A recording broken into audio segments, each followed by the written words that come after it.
সোনা চোরাচালানে জড়াচ্ছেন বাংলাদেশ এয়ারলাইন্স বিমানের ক্রুরা, লঘু শাস্তিতে রেহাই, শাস্তি বিষয়ে তৎপর দাবি কর্তৃপক্ষের।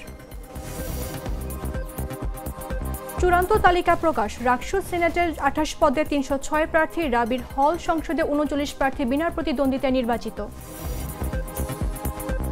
ফরিদপুরে যান চলাচল স্বাভাবিক, সড়কের পাশে অবস্থান আন্দোলনকারীদের, অপ্রীতিকর ঘটনা এড়াতে পুলিশ মোতায়েন। দুদিনের সফরে কলকাতায় প্রধানমন্ত্রী নরেন্দ্র মোদি যোগ দেবেন কলকাতা ফোর্ট উইলিয়ামের বিশেষ অনুষ্ঠানে।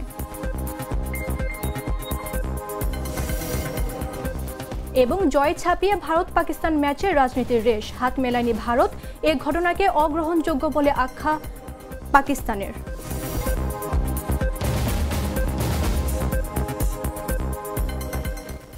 আমন্ত্রণ দুপুর 1টা নিউজে, আপনাদের সাথে রয়েছে আমি মামদোহা রাইসা। এটা একাকার হয়ে ওঠা প্রাণ লেয়ার সম্পর্কের মিষ্টি ম্যাজিক।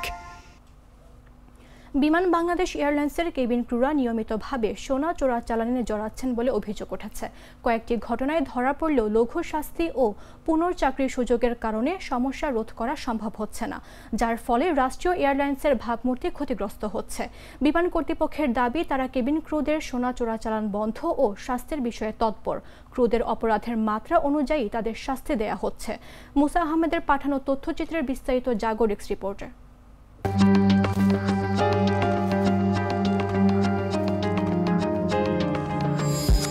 বলিউডের দ্য ক্রু সিনেমায় দেখা গিয়েছিল বিমানবালাদের সোনা পাচারের গল্প। দর্শকদের মাতানো সে রহস্যময় কাহিনী এবার যেন বাস্তব রূপ নিয়েছে বিমান বাংলাদেশ এয়ারলাইন্সে। প্রতিনিয়ত আকাশপথে সোনা চোরাচালান চক্রে জড়াচ্ছেন রাষ্ট্রীয় উড়োজাহাজ সংস্থা বিমান বাংলাদেশ এয়ারলাইন্সের কেবিন ক্রুরা। কিছুদিন পরপরই বিমানবন্দরে সোনাসহ ধরা পড়ছেন তারা। অভিযোগ রয়েছে, একের পর এক কেবিন ক্রু সোনা চোরাচালানে জড়িয়ে পড়ায় রাষ্ট্রীয় প্রতিষ্ঠানটির ভাবমূর্তি নষ্ট হচ্ছে। তারা বেশি আয়ের লোভে গুরুতর এই অপরাধে জড়িয়ে পড়ছেন। বিমানের গ্রাহক সেবা বিভাগ সূত্র জানায়, গেল জানুয়ারিতে সোনার বার সহ হযরত শাহজালাল আন্তর্জাতিক বিমানবন্দরে ধরা পড়েন বিমানের কেবিন ক্রু মর্জিনা আক্তার এলিম। গেল বছর 6 অক্টোবর সোনার বার সহ শাহজালাল বিমানবন্দরে ধরা পড়েন কেবিন ক্রু সাদিয়া খানম। গেল 4 আগস্ট সৌদি আরবের রিয়াদ থেকে BG 340 ফ্লাইটে ঢাকায় পৌঁছান বিমানের জ্যেষ্ঠ কেবিন ক্রু রুদাবা সুলতানা। এছাড়াও 2023 সালের জুনে 7টি সোনার বার নিয়ে ঢাকায় ফেরার সময় সৌদি আরবের জেদ্দায় কিং আব্দুল আজিজ বিমানবন্দরে আটক হন বিমানের কেবিন ক্রু জিয়াউল হাসান। 2022 সালের জুনে সৌদি আরবের জেদ্দায় 3 কোটি টাকার সোনা ও বিপুল পরিমাণ বৈদেশিক মুদ্রা সহ ফ্লোরা নামে বিমান বাংলাদেশ এয়ারলাইন্সের এক কেবিন ক্রু আটক হন। তবে ধরা পড়লেও লঘু শাস্তি দিয়ে পুনরায় ফেরানো হচ্ছে চাকরিতে। বিমানের দায়সারা শাস্তিতে এ ধরনের অপরাধ থেকে কেবিন ক্রুদের বিরত রাখা যাচ্ছে না। আটকের পর তাদের বিরুদ্ধে থানায় কোনো মামলা হয় না। কাস্টমস কর্মকর্তারা সোনা জব্দ করে শুধু বিমানে একটি চিঠি দিয়ে বিষয়টি অবগত করেন। পরে বিমান প্রাথমিক তদন্ত করে সত্যতা মিললে বিভাগীয় মামলা করে। এছাড়া অভিযুক্তকে সাময়িক বরখাস্ত করা হয়। তদন্তের সত্যতা পাওয়া গেলে নামমাত্র শাস্তি দিয়ে অভিযুক্তদের দায় মুক্তি দিয়ে পুনরায় কাজে যোগদানের অনুমতি দিচ্ছে সরকারি সংস্থাটি। তবে বিমান কর্তৃপক্ষের দাবি, তারা কেবিন ক্রুদের সোনা চোরাচালান বন্ধ ও শাস্তির বিষয়ে তৎপর। ক্রুদের অপরাধের মাত্রা অনুযায়ী তাদের শাস্তি দেয়া হচ্ছে, যদিও এর ফলে অনেক কেবিন ক্রু আবারও ফ্লাইটে ওঠার সুযোগ পাচ্ছেন। এই বিষয়ে বিমানের ব্যবস্থাপনা পরিচালক ও প্রধান নির্বাহী কর্মকর্তা ডক্টর শাফিকুর রহমান বলেন, আইন অনুযায়ী কেবিন ক্রুরা কেউ বড় ধরনের অপরাধ করলে তার চাকরি চলে যেতে পারে। আবার কেউ যদি একটি গোল্ডবার নিয়ে আসে, এর জন্য তো তার চাকরি যাওয়ার কথা নয়, তাকে র্যাঙ্ক ডিমোশন করা হয়। এছাড়াও নতুন যারা জয়েন করে তাদের ক্ষেত্রে 1 বছর প্রমোশন ও বেতন বাড়ানো হয় না। ভবিষ্যতে এগুলোর বিরুদ্ধে আরো কঠোর ব্যবস্থা নেওয়া হবে বলে জানান এই কর্মকর্তা। নাফিস আব্দুল্লাহ, জাগো নিউজ। আমানত আন্তর্জাতিক বিমানবন্দরে হারানো ব্যাগ ফিরে পেয়েছেন ইন্দোনেশিয়ান নাগরিক এডে মোহাম্মদ। ব্যাগে ল্যাপটপ, গুরুত্বপূর্ণ সার্টিফিকেট ও নথিপত্র ছিল। বিমানবন্দর কর্তৃপক্ষের উদ্যোগে 11 দিন পর ব্যাগটি তার প্রতিনিধির মাধ্যমে মালিকের কাছে পৌঁছে দেয়া হয়। বিস্তারিত জাগো ডেস্ক রিপোর্টে। Especially the security officer who have helped me a lot of get my bag that I lost in airport few days ago. Chattogram Shah Amanat আন্তর্জাতিক বিমানবন্দরে হারিয়ে যাওয়া ব্যাগ ফিরে পেয়েছেন এডে মোহাম্মদ নামে এক ইন্দোনেশিয়ান নাগরিক। তার ব্যাগে ল্যাপটপ সহ গুরুত্বপূর্ণ সার্টিফিকেট ও বিভিন্ন নথিপত্র ছিল। এডে সমুদ্রগামী জাহাজের একজন কেবিন ক্রু। রোববার বিমানবন্দর কর্তৃপক্ষ থেকে তার প্রতিনিধি ব্যাগটি গ্রহণ করেন। এরপর এক ভিডিও বার্তায় শাহ আমানত আন্তর্জাতিক বিমানবন্দর কর্তৃপক্ষকে কৃতজ্ঞতা জানান এডে Mohammad. I want to say thank you to Airport of 6th Department of Shah Amanat International Airport. Before I lost my bag on 29 August and I want to ride a ship that was picked up by an engine car. But there my bag was lost. I don't know where and I thought it was lost in the engine car, but it wasn't there. রোববার রাতে বিমানবন্দর কর্তৃপক্ষের জনসংযোগের দায়িত্বপ্রাপ্ত প্রকৌশলী মোহাম্মদ ইব্রাহিম খলিল বিষয়টি জাগো নিউজকে নিশ্চিত করেন। শাহ আমানত বিমানবন্দর সূত্রে জানা গেছে, গত ৩০ আগস্ট বিমানবন্দরের যাত্রী পার্কিং থেকে পরিত্যক্ত অবস্থায় একটি ট্রাভেল ব্যাগ উদ্ধার করেন নিরাপত্তা বিভাগের কর্মকর্তারা। এরপর ব্যাগটি স্ক্যানিং করে এতে একটি ল্যাপটপ, মেডিসিন, গেমিং ডিভাইস, বিভিন্ন গুরুত্বপূর্ণ সার্টিফিকেট এবং একটি নথি পাওয়া যায়। Thank you a lot of 6th Department of Shah Amanat International Airport and especially the security officer. পরে 12 সেপ্টেম্বর নিরাপত্তা কর্মকর্তা বাদশাহ ফয়সাল ফেসবুকে ব্যাগে পাওয়া ব্যক্তির নাম দিয়ে খোঁজ করে তার সন্ধান পান। তাকে মেসেঞ্জারে নক দেন এবং এর আগে তার ডকুমেন্টসের তোলা কিছু ছবি শেয়ার করেন। পরে ব্যাগ হারানো ব্যক্তি মেসেজের রিপ্লাই দেন এবং বিমানবন্দরে হারানো নথিসহ ব্যাগটির ব্যাপারে আরও তথ্য দেন। বিষয়টি নিশ্চিত হয়ে ব্যাগটি সব ডকুমেন্টস সহ চট্টগ্রাম শাহ আমানত আন্তর্জাতিক বিমানবন্দরের নিরাপত্তা শাখায় জমা থাকার বিষয়টি এডে মোহাম্মদকে অবগত করা হয়। পরে তিনি ভিডিও বার্তায় বিমানবন্দরের নিরাপত্তা শাখাকে ধন্যবাদ জানান। এরপর তার এক প্রতিনিধি শাহ আমানত বিমানবন্দরে উপস্থিত হয়ে ব্যাগটি গ্রহণ করেন। রাজশাহী বিশ্ববিদ্যালয়ে কেন্দ্রীয় ছাত্র সংসদ নির্বাচনের চূড়ান্ত প্রার্থী তালিকা প্রকাশ করা হয়েছে। একই সঙ্গে লটারির মাধ্যমে প্রার্থীদের ব্যালট নম্বর প্রকাশ করেছে নির্বাচন কমিশন।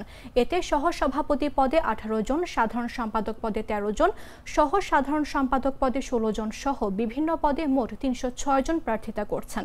রোববার বিকেল 4টায় সিনেট ভবন মোট প্রার্থীর সংখ্যা ও ব্যালট নম্বর প্রকাশ করেন রাকসু কোষাধ্যক্ষ অধ্যাপক ডক্টর শেতাউর রহমান। এদিকে হল ছাত্র সংসদে বিনা প্রতিদ্বন্দ্বিতায় 39 জন জয়ী হয়েছেন। এর মধ্যে মেয়েদের 6টি হলে 36 জন ও ছেলেদের 1টি হলে 3 জন রয়েছেন।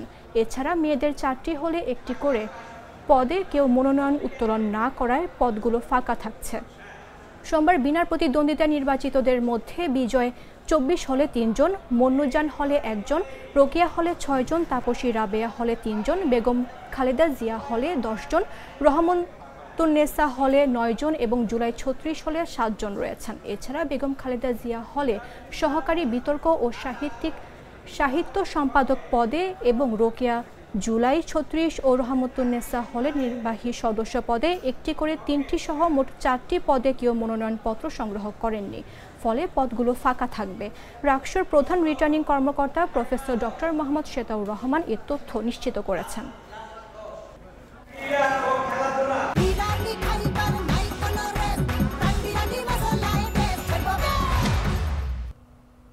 ফরিদপুরের 4 আসনের ভাঙ্গা থেকে 2টি ইউনিয়ন ফরিদপুর 2 আসনের নগরকান্দা উপজেলার সংযুক্ত করার প্রতিবাদে ঘোষিত অবরোধ কর্মসূচিতে সড়ক মহাসড়কে যানবাহন চলাচল স্বাভাবিক রয়েছে। তবে রাস্তার পাশে অবস্থান নিয়েছেন আন্দোলনকারীরা।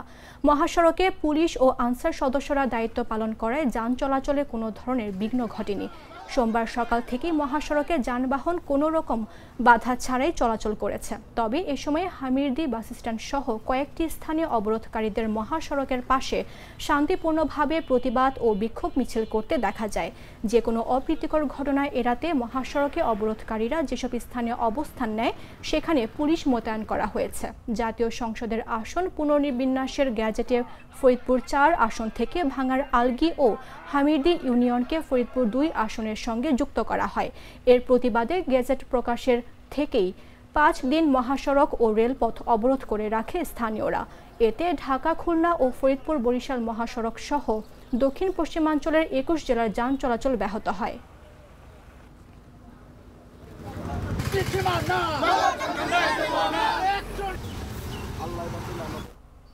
পাবনার ঈশ্বরদীতে বাণিজ্যিকভাবে শরীফা চাষ করে সফল হয়েছেন জাতীয় স্বর্ণপদক প্রাপ্ত কৃষক শাহজাহান আলী বাদশা। ৩৩ বিঘা জমির এ বাগান থেকে উৎপাদিত শরীফা স্থানীয় বাজারে ৩০০ থেকে ৩৫০ টাকা এবং ঢাকায় ৫০০ টাকার বেশি কেজি দরে বিক্রি হচ্ছে। তার এ সফলতায় এলাকায় তরুণ কৃষকরাও শরীফা চাষে আগ্রহী হয়ে উঠেছেন। ঈশ্বরদীর প্রতিনিধির পাঠানো তথ্যচিত্র দিয়ে বিস্তারিত জাগো-ডেস্ক রিপোর্টে। পাবনার ঈশ্বরদীতে শরীফা বা মেওয়া ফলের বাণিজ্যিক চাষ করে সফল হয়েছেন কৃষক শাহজাহান আলী বাদশা। তিনি ৩৩ বিঘা জমিতে এ ফলের বাগান গড়ে তুলেছেন। তার বাগানের শরীফা ঢাকা সহ দেশের বিভিন্ন বাজারে বিক্রি হয়। এই সফলতায় এলাকার তরুণ চাষিরা শরীফা চাষে উদ্বুদ্ধ হয়েছেন। স্থানীয় বাজারে ৩০০ থেকে ৩৫০ টাকা কেজি দরে বিক্রি হচ্ছে শরীফা। ঢাকার খুচরা বাজারে প্রতি কেজি ৫০০ টাকার বেশি বিক্রি হয়। শাহজাহান আলী বাদশার শরীফা বাগানে গিয়ে দেখা যায় গাছে থোকায় থোকায় শরীফা ধরে আছে। বিশালে বাগান থেকে শরীফা সংগ্রহ ও বাজারজাত করতে বাছাই ও প্যাকেটজাত করার পাশাপাশি কিছু শ্রমিক বাগান পরিচর্যার কাজ করছেন। শ্রমিক আব্দুর রাজ্জাক জানান, তিনি দীর্ঘদিন ধরে কাজ করছেন। এখন বাগান থেকে ফল সংগ্রহ করেন, এরপর প্যাকেট করে ঢাকায় পাঠাবেন। দীর্ঘদিন ধরে কাম করে এখানে বছর তিনেক দিনে মেয়া ভাঙছে। আমরা ৬ মাস থাকবে এই ফল, ৬ মাস পরে আসবে। আমরা মেয়া পাড়ছি, এখন পাড়ি ঢাকায় পাঠিয়ে দেবো। শাহজাহান আলী বাদশা বলেন, আমার পেশা ও নেশা কৃষি। আমার বিভিন্ন বাগান ও খামারে ৫৩ ধরনের ফল ফসলের আবাদ করি। এখন ফল চাষের উপর বেশি গুরুত্ব দিয়েছি। এই কৃষি কাজের স্বীকৃতি স্বরূপ আমি তিনবার জাতীয় পুরস্কারে ভূষিত হয়েছি এবং একবার সর্বশেষ কৃষিতে গুরুত্বপূর্ণ ব্যক্তি AIP নির্বাচিত হয়েছি। এবং আমার নেশা এবং পেশা কৃষি। আমার এই কৃষি আমি প্রায় ৫৩ প্রকার ফল চাষ করি। ঈশ্বরদী উপজেলা কৃষি কর্মকর্তা আব্দুল মোমিন জাগো নিউজকে বলেন, কৃষক শাহজাহান আলী বাদশা ৩৩ বিঘা জমিতে শরীফা ফল চাষ করেছেন। এটি সুস্বাদু ও পুষ্টিকর। এই ফল বাংলাদেশের মানুষের পুষ্টির চাহিদা পূরণ করছে। কৃষক বাদশার বাগানে শরীফা ফলের হারভেস্ট শুরু হয়েছে। ফলের দামও ভালো পাচ্ছেন। তার দেখা দেখি অন্যরাও শরীফা চাষে উদ্বুদ্ধ হয়েছেন। বর্তমানে বাংলাদেশের মানুষের পুষ্টি চাহিদা এটা পূরণ করে চলেছেন। আর বাদশা ভাইয়ের খামারে বর্তমানে হারভেস্টিং শুরু হয়ে গেছেন। তিনি দামও ভালো পাচ্ছেন এবং তার দেখা দেখি আরও অনেক কৃষক ভাইয়েরা এই শরীফা ফল চাষে উদ্বুদ্ধ হচ্ছেন। অনেকেই শরীফা ফল নামে চিনলেও পর্তুগিজ ভাষায় একে আতা বলা হয়। পর্তুগিজরাই ফলটিকে এ দেশে নিয়ে আসেন। গাছের উচ্চতা প্রায় ৮ থেকে ১০ মিটার। প্রতিটি ফলের ওজন ১০০ থেকে ৩০০ গ্রাম পর্যন্ত হয়। শ্বাসের রং সাদা ও ক্রিম ধরনের, মিষ্টি ও সুস্বাদু। চিনির মতোই মিহিদানা থাকে।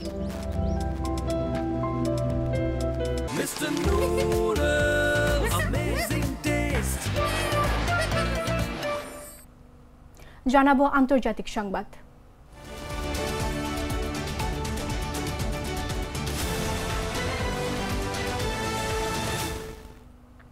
গাজায় থামছে না ইসরায়েলি আগ্রাসন। একদিকে নিহত হয়েছে আরও ৫৩ ফিলিস্তিনি। এদিকে গাজা সিটিতে ইসরায়েলি হামলায় ১৬টি ভবন ধ্বংস হয়ে গেছে, যার মধ্যে ৩টি আবাসিক টাওয়ারও রয়েছে। ইসরায়েল গাজা সিটির নিয়ন্ত্রণ নেয়ার জন্য তাদের অভিযান জোরদার করেছে, যার ফলে হাজার হাজার মানুষ আবারও গৃহহীন হয়ে পড়েছে। চিকিৎসকরা জানিয়েছেন, স্থানীয় সময় রোববার নিহত হওয়া লোকজনের মধ্যে অন্তত ৩৫ জনই গাজা সিটির। এদিকে গাজার স্বাস্থ্য মন্ত্রণালয় জানিয়েছে যে নতুন করে আরও ২ জন অনাহার ও অপুষ্টিতে মারা গেছে। ফলে যুদ্ধ শুরুর পর থেকে অনাহারের মৃত্যুর সংখ্যা বেড়ে দাঁড়িয়েছে ৪২২ জনে। গাজা সিটির দক্ষিণে রেমাল পাড়ার আল কাউসার টাওয়ার লক্ষ্য করে ইসরায়েলি বাহিনী মিসাইল হামলা চালিয়েছে এবং ২ ঘন্টার মধ্যেই ভবনটি ধ্বংস হয়ে গেছে। টানা বোমা বর্ষণে হাজার হাজার মানুষ এলাকা ছেড়ে পালাতে বাধ্য হচ্ছে। গাজার সরকারি মিডিয়া অফিস ইসরায়েলের হামলার নিন্দা জানিয়ে বলেছে, এ ধরনের ব্যক্তিগত বোমা বর্ষণের মূল লক্ষ্য হল ফিলিস্তিনিদের নির্মূল করা এবং জোরপূর্বক বাস্তুচ্যুত করা। তারা অভিযোগ করেছে যে ইসরায়েল সশস্ত্র গোষ্ঠীগুলোকে লক্ষ্যবস্তু করার দাবি করলেও বাস্তবে স্কুল, মসজিদ, হাসপাতাল, চিকিৎসা কেন্দ্র, তাঁবু ও আন্তর্জাতিক মানবিক সংস্থার অফিস ধ্বংস করেছে।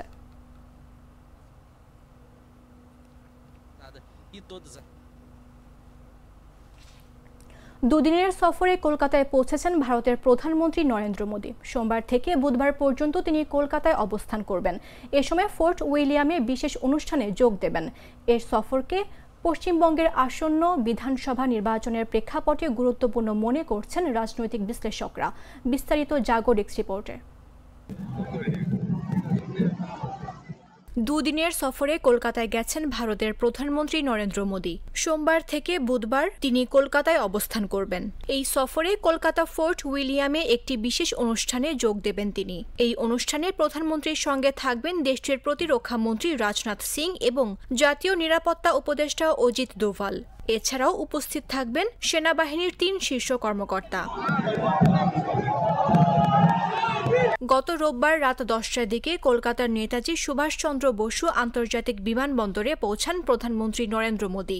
সে সময় বিমানবন্দর চত্বর নিরাপত্তার চাদরে মুড়ে ফেলা হয়।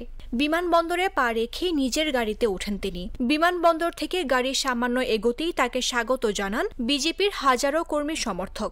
ভিড়ের মধ্যে গাড়ি থামিয়ে গাড়ি থেকে নেমে প্রধানমন্ত্রী নরেন্দ্র মোদী কর্মী সমর্থকদের উদ্দেশ্যে হাত নাড়েন। এরপরে প্রধানমন্ত্রীর কনভয় কলকাতা রাজভবনের উদ্দেশ্যে রওনা দেয়। সেখানেই রাতে অবস্থান করেন প্রধানমন্ত্রী নরেন্দ্র মোদী। সামনেই পশ্চিমবঙ্গে বিধানসভার নির্বাচন। এই নির্বাচনের আগে প্রধানমন্ত্রীর সফরকে অত্যন্ত গুরুত্বপূর্ণ বলে মনে করছেন অভিজ্ঞ মহল। গত 1 মাসের মধ্যে এটা প্রধানমন্ত্রীর দ্বিতীয় কলকাতা সফর। এর আগে গত 22 আগস্ট তিনি কলকাতায় মেট্রো রেল প্রকল্পের উদ্বোধনী অনুষ্ঠানে যোগ দিয়েছিলেন। গত রোববার তিনি আসাম থেকে সরাসরি কলকাতায় পৌঁছান। প্রধানমন্ত্রী নরেন্দ্র মোদীর এই সফর 5টি রাজ্য জুড়ে চলছে। এর মধ্যে রয়েছে মিজোরাম, মণিপুর, আসাম, পশ্চিমবঙ্গ এবং বিহার। তবে রাজনৈতিক মহলের দাবি, যেহেতু প্রধানমন্ত্রী নরেন্দ্র মোদী নির্বাচনে পশ্চিমবঙ্গকে পাখির চোখ করে এগোচ্ছেন, তাই রাজ্য বিজেপির শীর্ষ নেতৃত্বের সঙ্গে কোনো গোপন বৈঠক করবেন নাকি দলের কর্মীদের জন্য নতুন কোনো বিশেষ বার্তা নিয়ে এসেছেন, সেদিকেই এখন সবার নজর। সংবাদ শেষ করব খেলার খবর জানিয়ে।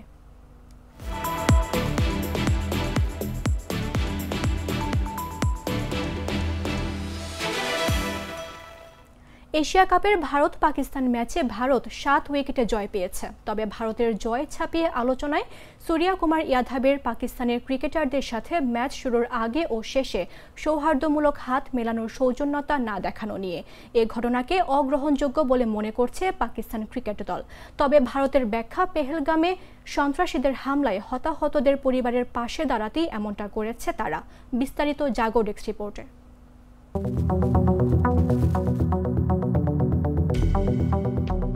ভারত পাকিস্তান ম্যাচ মানে রোমাঞ্চ, উত্তেজনা আর ভিন্ন মাত্রার আবেগ। মর্যাদার লড়াইয়ে জিততে মরিয়া দুই দলই।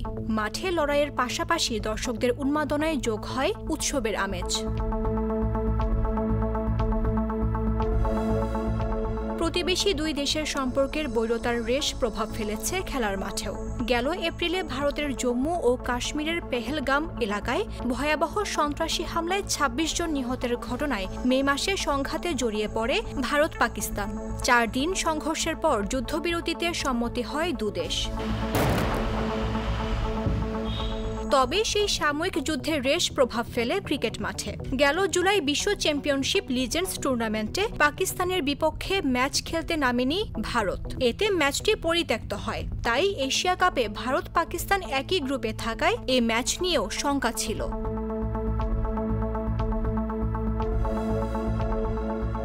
শঙ্কা কাটিয়ে রোববার দুবাইয়ে মুখোমুখি হয় ভারত পাকিস্তান।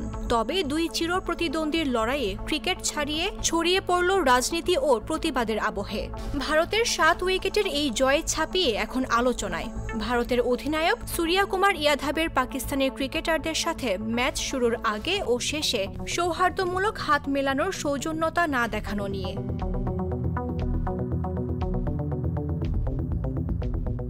ঘটনার শুরু টসের সময় থেকেই। দুই অধিনায়ক কর্মর্দন না করায় সেটি নিয়ে পুরো ম্যাচ জুড়ে আলোচনা চলে। পরে ম্যাচ শেষে একই ঘটনার পুনরাবৃত্তি হয়। ভারতের জয়ের পর ছক্কায় ম্যাচ শেষ করা সূর্যা কুমার সরাসরি চলে যান ড্রেসিং রুমে। পাকিস্তানি ক্রিকেটাররা কর্মর্দনের জন্য অপেক্ষা করলেও ভারতীয় দলের সাড়া মেলেনি।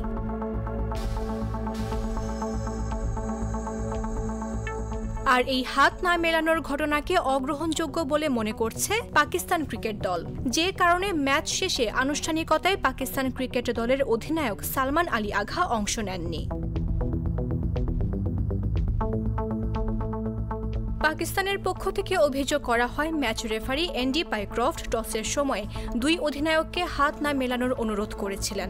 ম্যানেজার নাবিদ আকরাম চিমা এ বিষয়ে আনুষ্ঠানিক প্রতিবাদ জানিয়েছেন। পাকিস্তানিদের সঙ্গে হাত না মেলানোর ব্যাখ্যায় ভারত জানিয়েছে, পেহেলগামে সন্ত্রাসীদের হামলায় হতাহতদের পরিবারের পাশে দাঁড়াতেই এমনটা করেছে তারা। সব মিলিয়ে ম্যাচ শেষে ক্রিকেটের জয় পরাজয়ের চেয়ে বেশি আলোচনায় উঠে এসেছে হাত না মেলানো, পেহেলগাম হামলা আর প্রতিবাদ।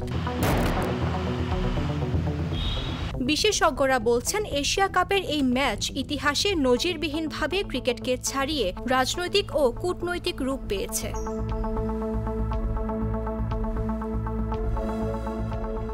মামদুহা রাইসা, জাগো নিউজ। সংবাদ শেষ করার পূর্বে শিরোনামগুলো জানিয়ে দিচ্ছে আরও একবার।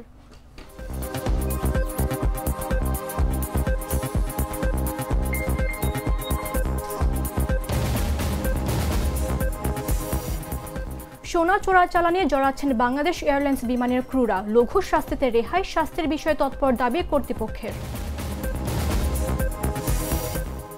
চূড়ান্ত তালিকা প্রকাশ, রাকসু সিনেটে 28 পদে 306 প্রার্থী, রাবির হল সংসদে 39 প্রার্থী বিনা প্রতিদ্বন্দ্বিতায় নির্বাচিত। ফরিদপুরে যান চলাচল স্বাভাবিক, সড়কের পাশে অবস্থান আন্দোলনকারীদের, অপ্রীতিকর ঘটনা এড়াতে পুলিশ মোতায়েন। দুদিনের সফরে কলকাতায় প্রধানমন্ত্রী নরেন্দ্র মোদী, যোগ দেবেন কলকাতা ফোর্ট উইলিয়াম বিশেষ অনুষ্ঠানে। এবং জয় ছাপিয়ে ভারত পাকিস্তান ম্যাচে রাজনীতির রেশ, হাত মেলায়নি ভারত, এ ঘটনাকে অগ্রহণযোগ্য বলে ব্যাখ্যা পাকিস্তানের।